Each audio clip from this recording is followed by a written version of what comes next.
पत्थर के जिगर वालों, गम में वो रवानी है, खुद राह बना लेगा बहता हुआ पानी है। और कमजोर की आहों को, मजलूम की आहों को कमजोर समझ लेना अब जालिम हुकूमत के जाने की निशानी है। कि देवता मेरे आंगन में उतरेंगे कब, जिंदगी भर यही सोचता रह गया। और मेरे बच्चों ने उस चांद को छू लिया, जिंदगी भर जिसे पूछता रह गया। ये इस सरकार की दूषित मानसिकता का एक प्रमाण है। वैसे भी हमारे देश में विडंबना का विषय यह है कि दोहरी शिक्षा नीति लागू है।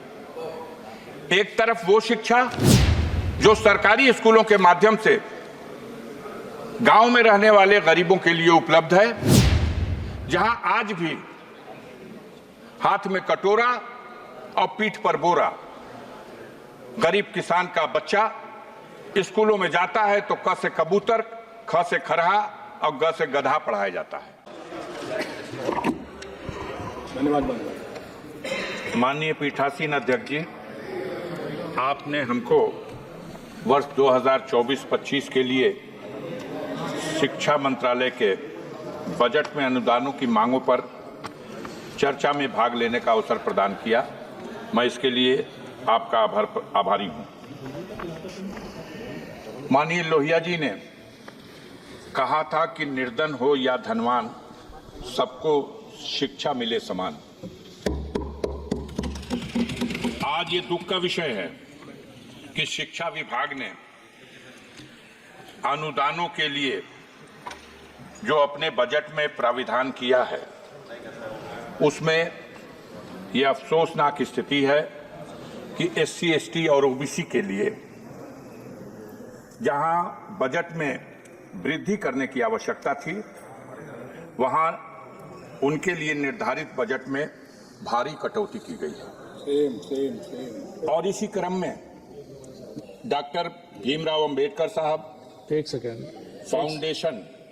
अभय कुमार, इसका बजट जो पहले से ही बहुत कम था, इससे पहले मात्र 40 करोड़ रुपया। इससे पहले भी माननीय स्पीकर जी साहब ने बताया है कि जब सदस्य बात करते हैं एक हाथ जेब में ना रखें।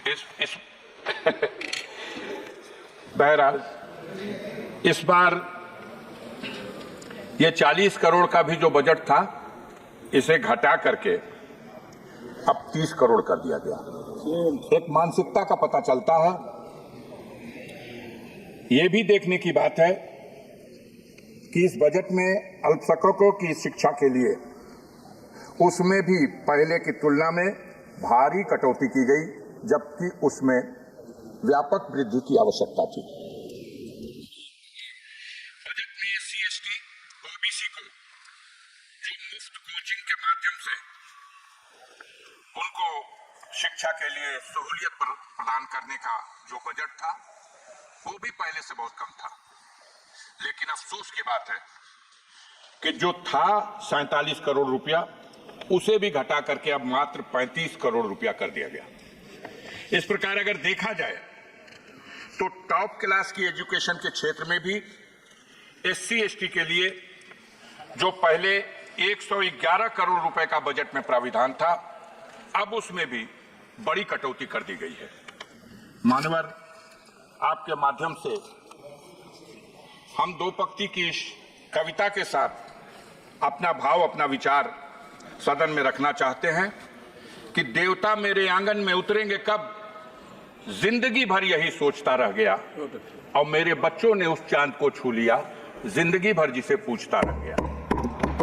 आज जब दुनिया शिक्षा के माध्यम से, टेक्नोलॉजी के माध्यम से, साइंस के माध्यम से अपनी उन्नति के शिखर पर पहुंच रही है, तब हमारे देश में शिक्षा में खास तौर से जो कमजोर वर्ग है, SC, ST है, OBC है, माइनॉरिटी के लोग हैं, इनके शिक्षा के प्रति जागरूक करने और बढ़ावा देने के उद्देश्य से बजट में बढ़ाकर प्राविधान किया जाना था, जिसमें बड़े पैमाने पर कटौती की गई। ये इस सरकार की दूषित मानसिकता का एक प्रमाण है। वैसे भी हमारे देश में विडंबना का विषय यह है कि दोहरी शिक्षा नीति लागू है। एक तरफ वो शिक्षा जो सरकारी स्कूलों के माध्यम से गांव में रहने वाले गरीबों के लिए उपलब्ध है, जहां आज भी हाथ में कटोरा और पीठ पर बोरा गरीब किसान का बच्चा स्कूलों में जाता है तो क से कबूतर, ख से खरहा और ग से गधा पढ़ाया जाता है।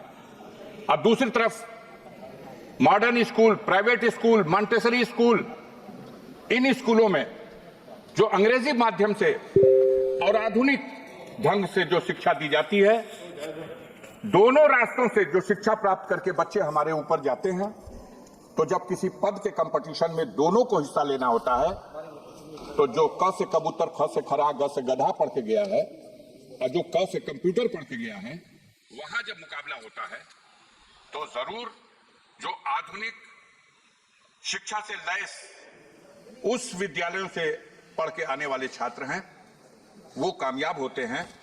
और सरकार की तरफ से जो अपने देश की जनता के लिए, गरीबों के लिए, मजदूरों के लिए, गांव में रहने वाले लोगों के लिए जो शिक्षा का प्रबंध है, उस शिक्षा को ग्रहण करके जो लोग ऊपर पहुंचते हैं तो उनकी बुनियाद कमजोर हो जाती है। देखने की